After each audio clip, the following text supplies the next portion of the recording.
All right. Well, hey, everyone. Welcome to another episode of the Heromakers Podcast. And now we are fully in spring. And Ann, how are you doing up there in Toronto? What is life like in Toronto these days? Oh, it's warm. It's great. I'm going for walks, going to Lake Ontario. It's great. Doesn't it make like a world of difference when you're able to get outside? Yeah, I feel better. I'm like, fresh air, the birds are back. It's awesome. Yeah. Well, so when the birds migrate north, they fly over Lake Ontario, and then Toronto's on the north end, right? So that they stop here to refuel and rest, and then they keep going. You're like a pass through, right? You're like the Motel 6 for the north. That's nice. Hang out, get some snacks. Yeah, but they don't want to stay.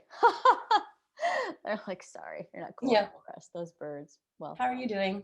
Good. You know, and we found out that our local pool is going to be opening this summer, which is great because, you know, last summer we had like nothing to do, right? There was like nothing for our kids. And so this is good. I feel like there's a few things for us to do. So I'm feeling positive about this.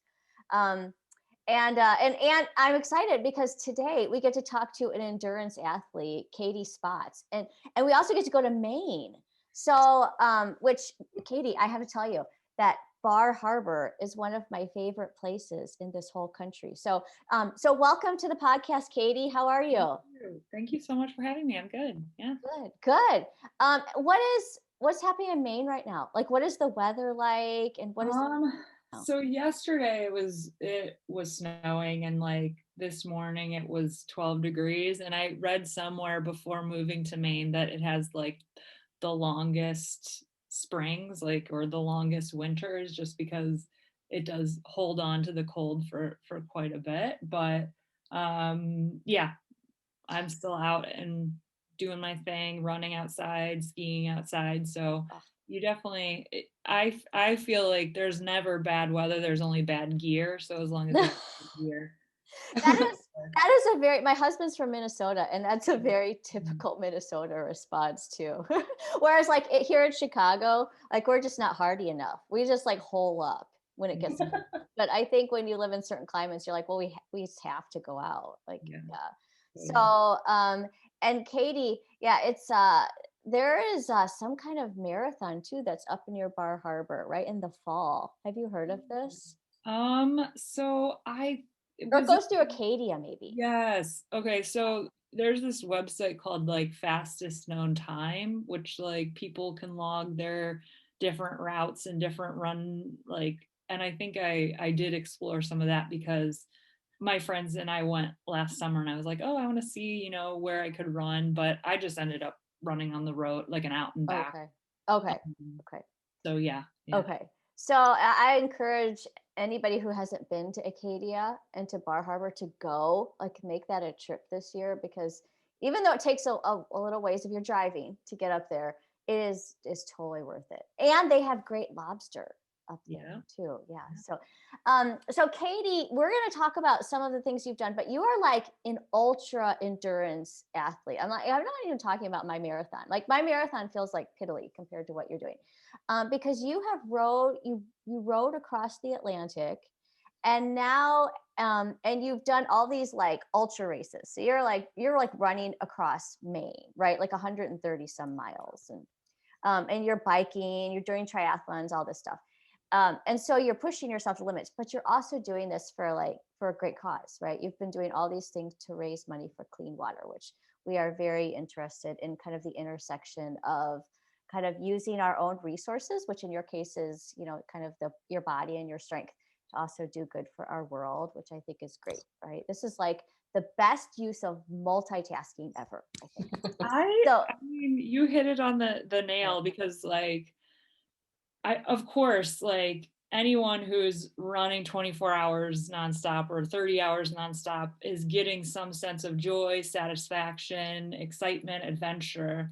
But I also really believe that if you have a strong enough why, you can figure out how. And so for me, time and time again. This upcoming adventure will be my 9th adventure for clean water. Yeah. But I just love how, I mean, when I started getting into adventuring, it was like a new concept of like, I'm gonna run, and then how is that gonna raise the money? And so we see it more and more and more, and it's just getting easier to take something and the adventure lasts one day, but the impact can actually last a lifetime. So yeah, it's just, yeah. That's good. That's So good.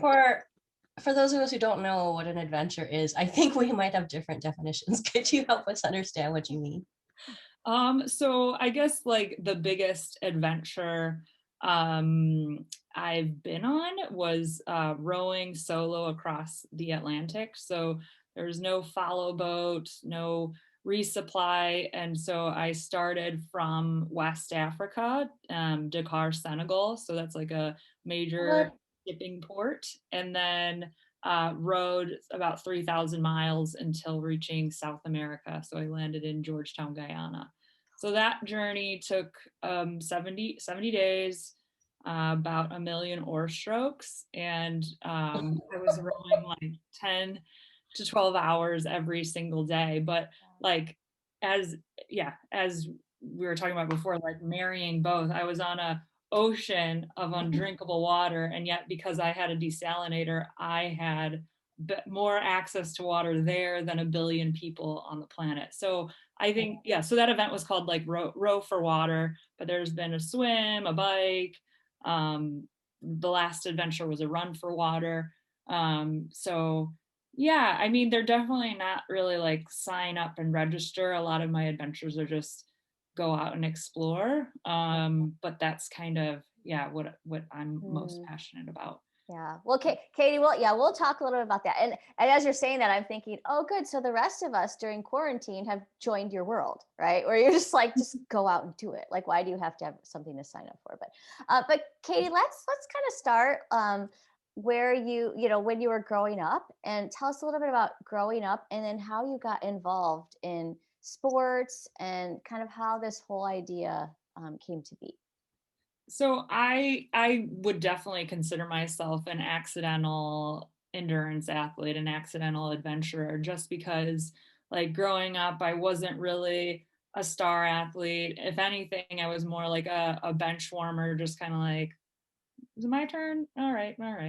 Like, and I didn't, when I was a kid or middle school, even high school, I didn't really have that competitive drive. I was really intimidated by it, and I felt like it was like too much pressure, and I just wanted to have fun. And because it didn't present itself as that, I kind of like, all right, I'm just going to avoid that one. So I had to take a gym class to get I was doing this high school, college dual enrollment kind of program. And so I needed to take, although I was getting my associate's degree, I needed to get one more gym class just to get my high school diploma. So it was just, to me, I was like, what a waste. I can demonstrate that I'm able to get my associate's degree by the time I'm 18, but you want me to take a gym class? So what I tried to do was like, I tried to petition out of it. I tried to like do whatever I could to avoid it, and I couldn't. So I picked a running walking class, and I'm like, fine, I'll walk, because that's the least amount of effort to get it. So I show up, and the first couple classes, like I'm forced to be there, and other people are running, and I'm like, all right, fine, I'll just run 1 mile and try to do that. And that wasn't something I had ever done before, just to set that kind of target and go for it. And so my approach was like, just going as fast as you can and getting it over with. And like, it was miserable. But then there was like this sense of like, whoa, I told myself I couldn't do that. And my body proved that it was more capable than I ever believed. And so it wasn't like an immediate, like, even as a runner now, if you don't keep up with it, sometimes when you go back to it, you kind of have to run a couple weeks for your body to feel good again. So I basically just kept adding on 1 or 2 miles, and by the end of the semester had built up to 10. So that's when I was like starting to like, I mean, and even when you're like, oh, just a marathon or just this, I celebrated that 1 mile as if I did do a marathon. I celebrated that 2 mile as that like every single mile was just like an awakening of like, wow, our bodies are amazing and can endure and can do more than I definitely recognize that I was limiting myself by my own beliefs about what was possible. So every run just kept pushing that and expanding that. And so that, you know, there's a lot of difficulties of like rowing oceans and cycling across countries and running across states. But if I didn't have the courage to run that 1 mile, there's no way I would have done 2 if I didn't do 2. So like, I really think that first mile was, or that first marathon was the most difficult challenge because you're really up against a lot of like self-doubt, at least for me. So that's where it all began. Yeah, you know, Katie, I really like that, and Anne is clapping too. But I think we both love that, and I love it because what I think oftentimes what stops us is our own self, right? And so one of my strengths in the Strengths Finder is a developer, and so I see the potential in other people, and I'm like, look what you can do, and they're like, oh no, I can only do this once, and we tend to box ourselves in. And I love what you said about, you know, we limit ourselves, like you limit yourselves. And so like I'm wondering like how your own view of um, just the human body and the human spirit has changed as a result of all of that you've done here, like Yeah. the potential of people. So like I think any advice that I can give is the exact advice that I would want to hear, you know, as a 16-year-old starting to get, or 17-year-old starting to get into this. And like a lot of the thoughts are like, I could never do that. And so like if people say to me, I could never run a marathon, my first question is, oh, which one have you tried? And their answer is always, oh, I never actually tried. And then my answer is like, well, you actually have to try. No one's ever run a marathon without attempting to run a marathon. So I think we just camp there and declare it and don't actually try it. And so I think that's a big part of it, is like just being willing to try. And I don't know anyone who's pursued anything, whether it's in athletics, in an academic realm, in a business world, like success happens because of continual progression, despite or because of those setbacks, and you just kind of keep moving forward. So that would be, you know, a big encouragement, like just having the courage to try. And yeah, like I think early in my endurance days I would hit that wall of like, oh, I want to give up. And so the more I do it, the more I realize I want to give up. And that doesn't mean that I should give up. I want to give up. And that means that this is really difficult. Yeah. So instead of like internalizing that, or like, wow, it's difficult, so shouldn't I give up because I have doubt? And it's actually more like doubts come along the journey and they're invited.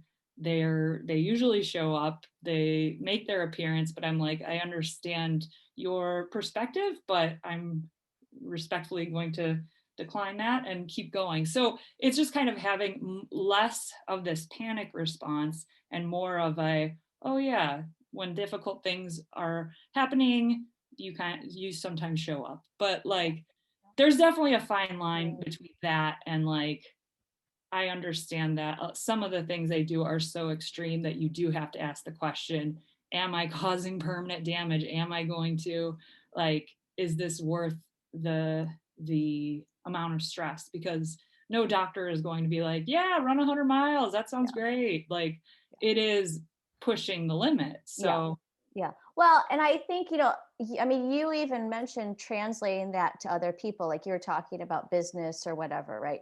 And so it's, we're talking about your distance events, but it's the idea of committing to something and then keep going, like when it gets hard. Like I even think of people who do like quilting and crocheting and that kind of thing. Like you could easily go into it and say, you know what, I'm not very dexterous. My fingers don't work that way.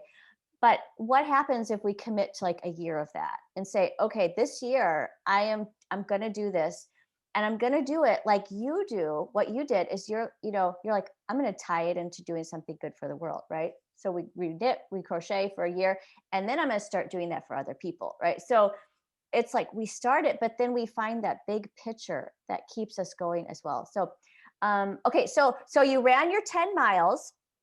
And you found out you could run 10 miles, and this is great. And then how did that then translate into these ultra endurance events and kind of your next steps?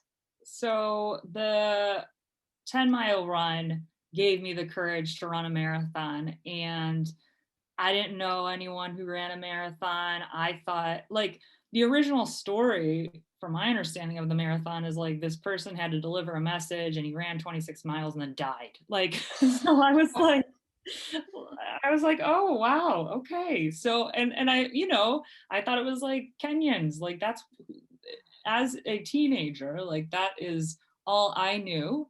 And so when I showed up to this marathon and saw people that were like really old, really young, really thick, really thin, like I was like, wow, it's just this mind thing. Like it really, I mean, of course there's training and there's injury prevention, but largely it's a mind thing. And so I felt so encouraged by the other people that were doing it that I was looking for my next adventure. And I wanted to switch it up. I wanted to try a different endurance sport. And so I was looking at a cycling event and I ran across the big Ride Across America. And it was a 3,300-mile bike ride from one side of the country to the next. And it was for the American Lung Association. And my grandma had just passed away and she gave up smoking the day that I was born as her first granddaughter. And I know that her commitment and her decision to give up smoking is what gave me the opportunity to have a relationship with someone that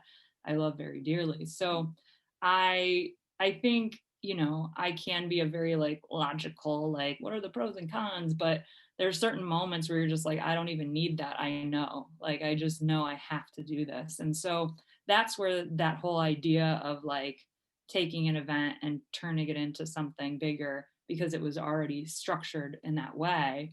And so, yeah, it was that continuous of like, wow, never thought, wow, bodies are amazing and capable. And so that led to swimming the Allegheny. So it was like a 325-mile swim and eventually the row and Ironmans, 100-mile runs, running across Maine, like lots of adventures I never imagined. I mean, if you would have asked my high school like coaches, they'd be like, that girl. So They must be so proud of you. Please tell me they're proud of you. I'm sure they're happy to see that. I mean, anyone who's in an athletic realm, like, I don't know, it's just really encouraging when you see anyone kind of pushing it to see what's possible. So when I lived in Vancouver, I took the bus everywhere because and then I had 3 housemates that were guys, and they basically shamed me into biking because they're like, why don't you ride your bike? And I'm like, me hauling a hunk of metal with me around the city does not sound like fun. Anyway, so then I got really into cycling, but I hated the hills. And then this little, like the little vans, we call them like handy buses that drive like people who need, transportation around, drove by me as I was pretty miserable going up this really big hill. But then it reminded me of like, I do have a body that can do this. So it really reminded me gave me perspective. But like, my question for you is like, did you face obstacles? Like, how do you face did you have obstacles? And if you did, physically, I guess, emotionally, how did you overcome them?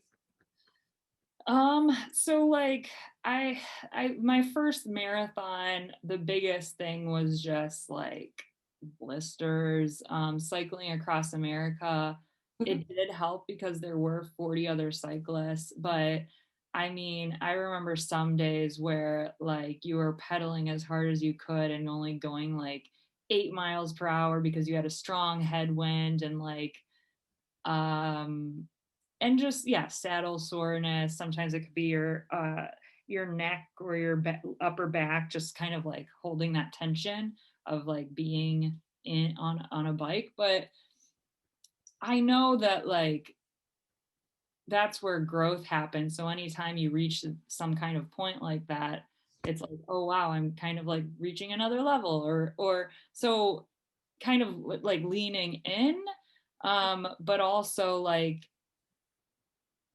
as I said before, like accepting rather than resisting that doubts are going to come up, fears are going to come up, all those things are going to come up, and we still have a choice about what to do with them.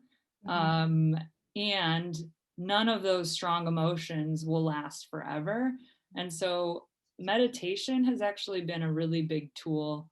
Like doing these 10-day meditation retreats where you meditate like 12 hours a day, you don't read, you don't write, and so like that, it's kind of like, well, what does that have to do with running? Those are two completely things. You're moving your body a lot and you're not moving your body at all. How is that the same? But the journey is the same. When you're running, you're gonna all, and when you're meditating, it's not it's not like on the ocean. It wasn't about 30-foot waves. It was about like my reaction to that, the fear that came up, and so meditation allows you, um I don't know, like if you're meditating and you have the urge to itch and like that's all you have to sit with, if you can't like accept and walk through the urge to itch, how are you going to go through the urge to quit on these adventures? So it takes it and strips it down to this thing, and yeah, it's hard for me not to itch when I'm meditating, and so it's like good practice to not immediately react and respond to every urge, to every doubt, to every emotion. So that helps. That definitely helps. Wow, that's impressive. That is Isn't impressive. that funny though? That like sometimes when I'm like meditating, it's like, Well, you're more aware of yourself, right? You're more aware of like your body, and because a lot of people, we just like run through life. And so we miss all of these, what our body's trying to say to us, or, kind of the deeper things that are there, and we just kind of keep going, right? And so like you're saying, it's a little bit of it's a little bit of dichotomy going on there, but I could see that. And two, one of the things that I'm thinking about is, if you're biking across the country and if you're rowing across the Atlantic, then like that takes a lot of preparation too, right? So it's not just like, oh, let's just go. Like Yeah. there's this element of, so talk about that. Just talk about like how much preparation goes into some of these events that you do. so yeah, the row probably took the most amount of time. And like, so yeah, the adventures go from one extreme of like the row requires 2 years of preparation. Most of that is not physical. Most of that is the logistics, sponsorship, marketing, getting all the gear, getting all the food. Like you're preparing as if, so basically, I prepared for 100 days. Think about all the decisions you make in 100 days. Like, what am I going to eat? And you had to make all those decisions beforehand so that when you're on the row, you're just rowing. So, like, there's so much thought that goes into that. And there's not like ocean rowing for dummies. Like, it's going, so. Which you're going to write. You're going to write that book, probably. Katie Spotz. But it was, the truth is everyone's path to the ocean is so different, and like I was coming at it from a 19-year-old's perspective, which is very different than someone who maybe is more established and has like more connections, and like maybe that process would have been faster, but and just having the life experience of knowing how to do project management, or yeah, knowing more about nonprofit work. But yeah, it was definitely like a sink or swim kind of situation because I didn't even know how to row. So like, Mhm. but then there's the other extreme of like Ironmans. I don't have to plan logistics at all. You just show up and do the training beforehand. So like 90% of Ironmans is training. Yeah. And then I'd say ocean rowing, 90%. You could be the most fit person in the world, but if you don't have a rowboat, you're not going to row across the Atlantic. So Yeah. the priority for that was kind of lower, but like I put together a business plan and I don't know, that's just kind of like, I was still in college, so I had a class where I could like turn it into a project, and that gave me the opportunity to get feedback and think through every step. And of course, anyone who writes a business plan knows it's going to evolve and change, but it still was helpful for me to have a vision. Mhm. So yeah, I mean, 2 years for that one. The run across Maine, my last one, was more about training, but I still, that run raised 26,000 for a clean water project. So there was like speaking at Rotary clubs and getting the word out there. But this last adventure, it was like every Saturday was my long run, like 4 to 6 hours, and then I did one run during the week just to shake out and foam rolling and that kind of thing. So Yeah. I so much appreciate this because you set goals. And like for me, Katie, I have to tell you, so I have this fear that like when I die, when I'm dying, I'm going to have all these regrets. And so I kind of years ago, I made this promise that I was going to live in such a way that I wouldn't have regrets. Um, and, and part of that is you have to have goals. Like you have to actually work, have something to work towards, because if you don't, life just kind of passes us by, right? Like it's super easy for us just to like be in the day and that's it. And so I really appreciate this because sometimes some people could think goals are like a bad word, and they're not. They're actually, they could help us make the most out of life and to embrace life. And I love that. I love that about you. Are you naturally kind of a goal setter and a type A personality, like a go-getter, or is this something that you've kind of learned along the way? So I think it's hard to say. Like when I was a kid, I wasn't really much of a go-getter. I think it kind of sparked or developed in my teen years. And yeah, now it's very much like second nature to do those things. But um it could have, like, the environment I was living in could have affected like that makeup. But sometimes I think it's like, I mean, this is like the nature versus nurture. Like, is it the environment or was it the environment that brought out something that was already there? But um yeah, I know now that like goal setting is really fun.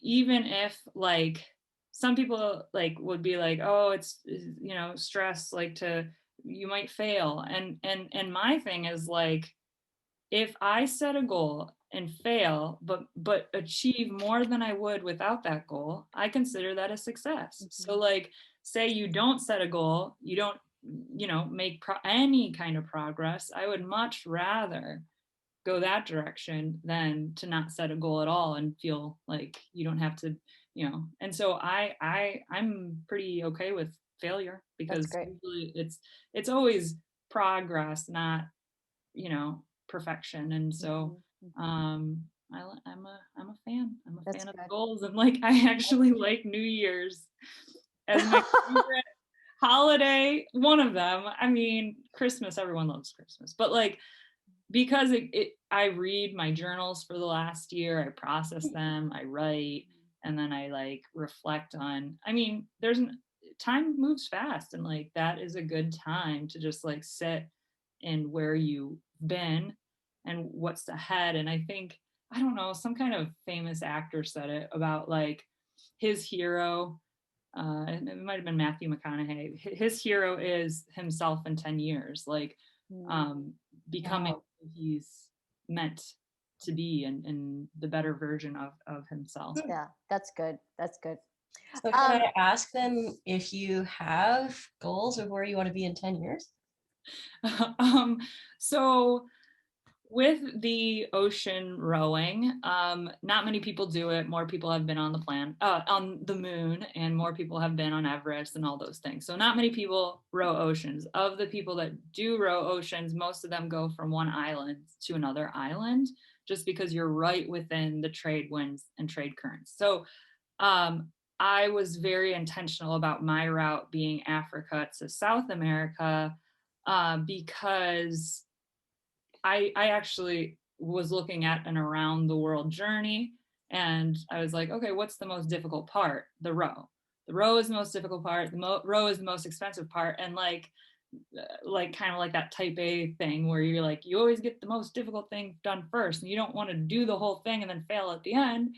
So there's also like, to circumnavigate the globe, you also need to hit antipodes. You have to cross the equator. You have to go 24,000 miles. Like there's all these like boom, boom, boom. And there's only 2 other people who have done it. So like, but I'm aware of like what constitutes a circumnavigation. And so that's why I picked that row, because I intend to cycle from South to North America, cross the Bering, go through Russia, through Asia, through Middle East, Europe, back down to Africa. So logistically, that is actually less like, it's kind of like by the seat of your pants kind of figuring some things out. But I am riding my bike across Maine this summer and like testing out all the gear for an around the world journey. So Wow. that was the original plan, and like I just haven't gotten around to the rest of the world. But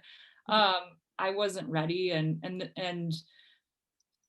I think for me, my identity was so much in how far I ran, and you know how much money was raised for charity, which are very beautiful, great opportunities.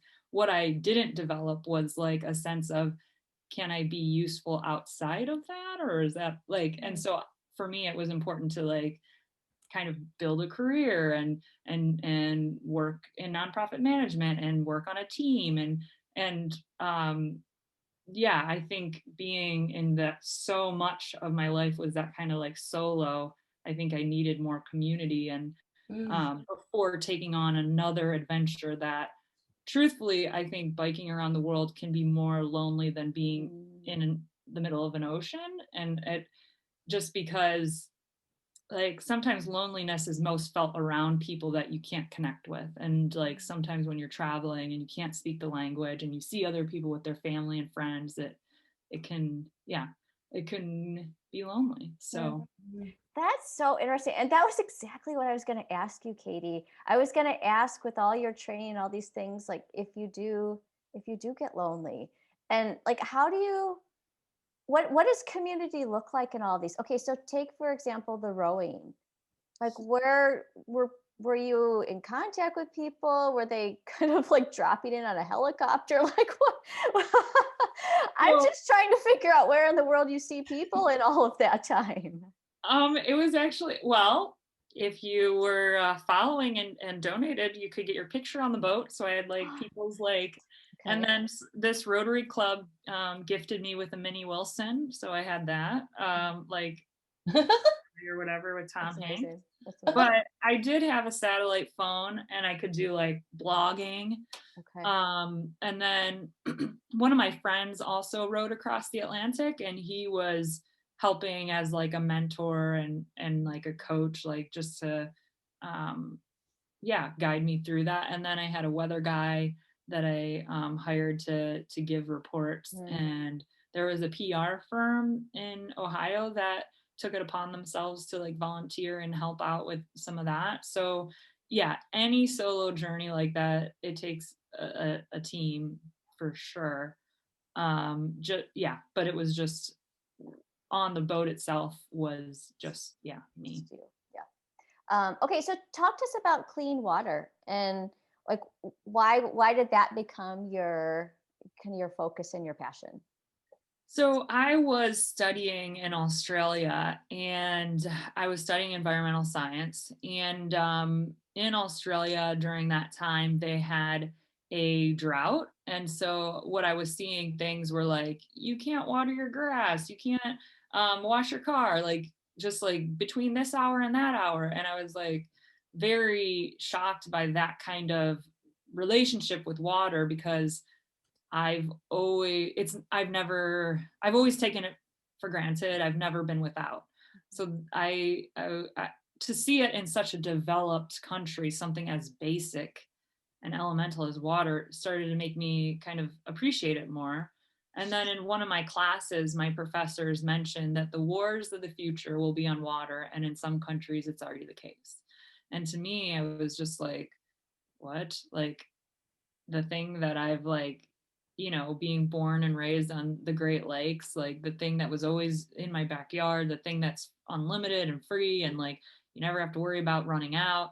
And so I left with this sense of like, I can't believe I didn't know, like at the time it was 1 in 6 people, like 1 in 6 people, their whole lives are like, I mean, if you don't have clean water, it's really hard to make any kind of steps or progress beyond that basic existence. And so I think one of the reasons I really love water is like, if you care about health, if you care about education, if you care about women empowerment, if you care about the environment, if you care about like half of the hospital beds are filled because of unsafe drinking water, well then like I love how it gets to the root of all these other issues. Like kids aren't going to school, and it's because they are collecting that water. It is because they are getting diarrhea and they're sick at home. It is because there's no one else to get water, and it's usually women and children that are collecting it. So and it's a dangerous walk. So like, yeah, whether it's animals or other people, and even it's heavy, it's hard. So like I love water because one, it's connected to all life. Two, we all need it. Three, there's some problems like some cancers which all of the causes are worthy of support. But what I love about water is like there are proven solutions, and you know water projects do fail. There's no perfect solution, there's no perfect answer, but you can see progress, and you could see that some filters are only $20. And so it really is amazing to see how little can go how far.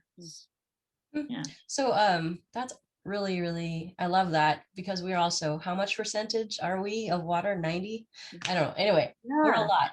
So Yeah. we honestly can't do without it. Otherwise we'd die. And then also there's friends of mine who talk about refugees that are due to water shortages or flooding and stuff like that. So it's either you have too much or too little, or it's not drinkable. So yeah. Do you partner with a good organization? Yes. Yeah. Okay. So I'm partnered with an organization called H2O for Life, and they you can pick projects, like they kind of, it's like a catalog, like they really give you that sense of connection to that community by giving all those background information about the projects. But what they do different from all the other water nonprofits out there is that they create service learning opportunities for schools to get involved. So there's a need for clean water, but there's also a need here in the United States for kids to feel part of something bigger than themselves, for kids to feel a sense of empathy and compassion. And so what I like about, and a lot of people would say to me like, well, why aren't you helping in the United States? Why aren't you helping here? And some of their projects are in like New Mexico, like the Navajo Nation. And so they do have water projects in the United States, but I do see a need with like suicide, depression, like youth having an outlet to do something productive, to do something that requires like just the ability to take on projects and do things that are real life applicable.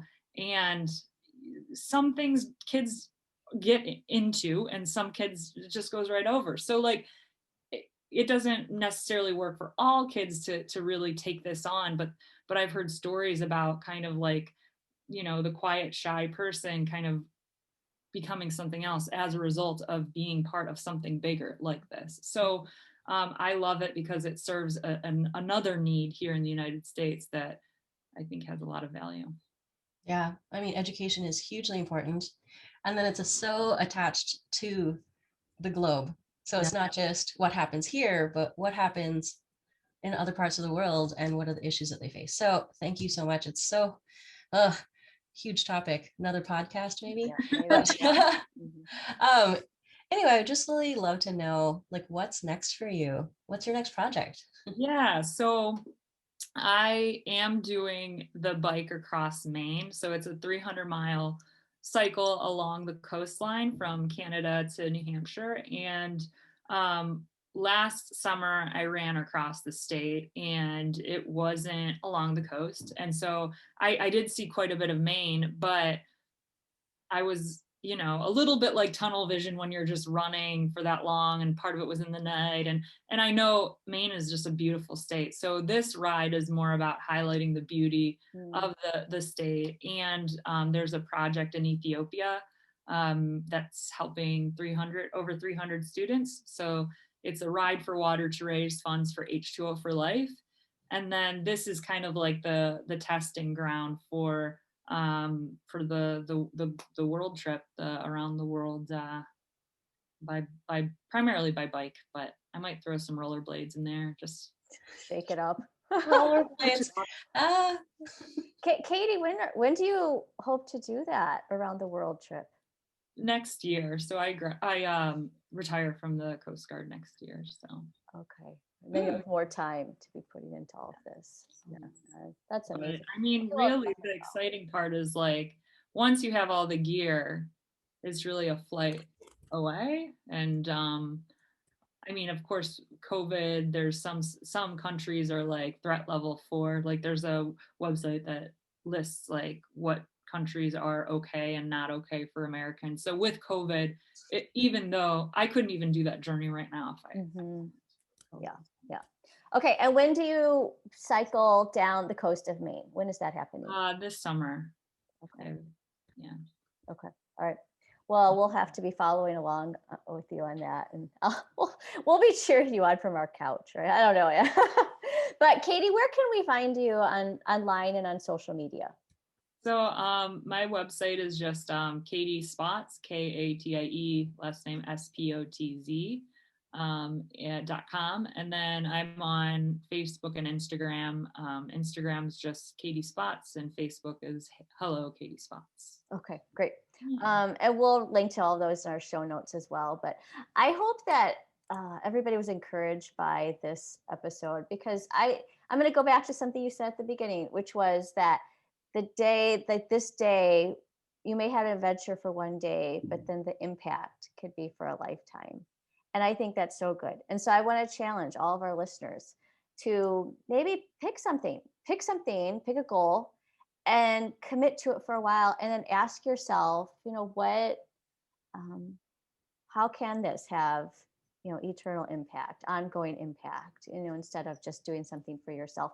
And then, how can that keep us motivated as well? And like I said, Katie, I feel like yours manifests itself in endurance events, but there's so many other ways that people can pick any kind of hobby or any kind of skill that they have and use it for great good, like writing, like I said, knitting, if there's cooking, like there's all sorts of options here for people. Well, so it's funny you say that, because sometimes schools will write, and one of the kids was like, I'm inspired to break the world record for the longest single length crochet. And I'm like, you like for clean water. I'm like, right. Yeah. There's all sorts of ways people can get engaged in this. Okay. And then we will also link to the organization that you support, the H2O for Life. That sounds like on my website, there is a link to my donation page. And so. Yeah. Great. Okay, perfect. So people can support you as you cycle across Maine, and then when you go across the world, which will be great. And thanks you guys for joining us for another episode of the Heromakers Podcast. I hope that you really are enjoying this. And I hope that you guys aren't feeling like we're trying to get you to be runners, because that's not the case. We're trying to get you to live every day the fullest and make our world a little bit better. So if you like this episode, please share it with friends and family. Give us a 5-star rating. And if you guys have a topic you want us to cover, then shoot us a message. And we'll see you guys next time.